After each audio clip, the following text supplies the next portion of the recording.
The idea of some traumas being captive is a new concept to me from trauma and recovery.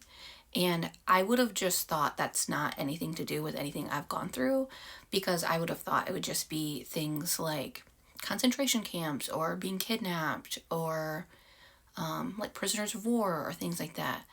But there's a unique element to any traumas where the person being harmed doesn't have the power to leave.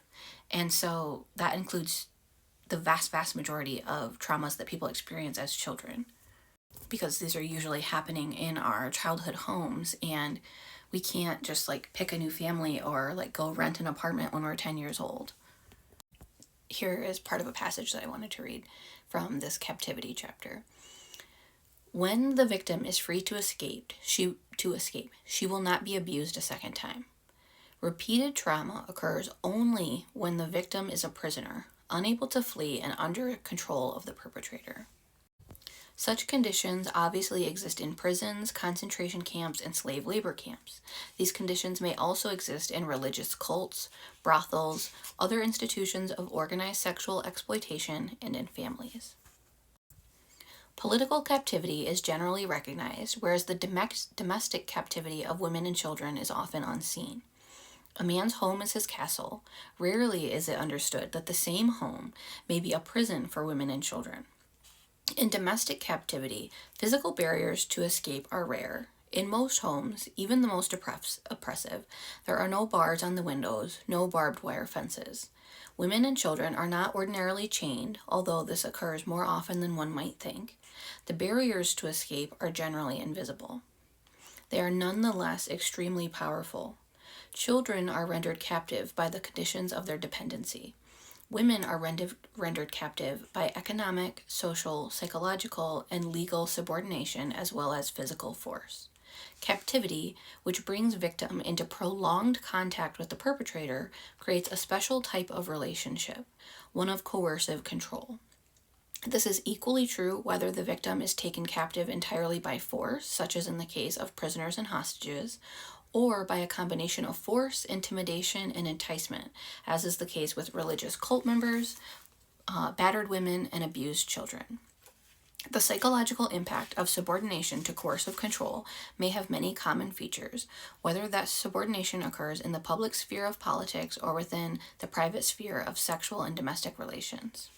In situations of captivity, the perpetrator becomes the most powerful person in the life of the victim, and the psychology of the victim is shaped by the actions and belief of the perpetrator.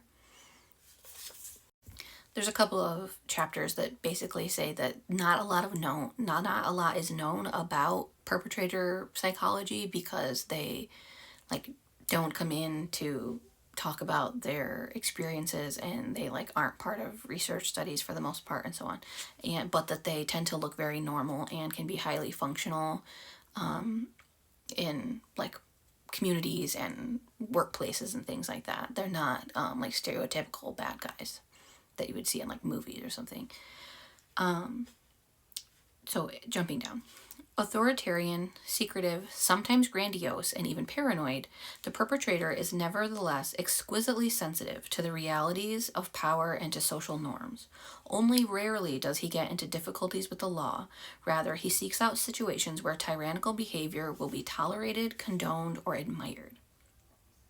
His demeanor provides an excellent camouflage, for few people believe that extraordinary crimes can be committed by men of such conventional appearance.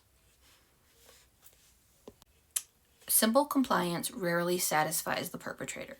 He appears to have a psychological need to justify his crimes, and for this he needs his victim's affirmation.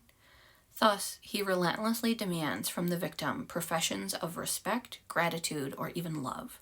His ultimate goal appears to be the creation of a willing victim.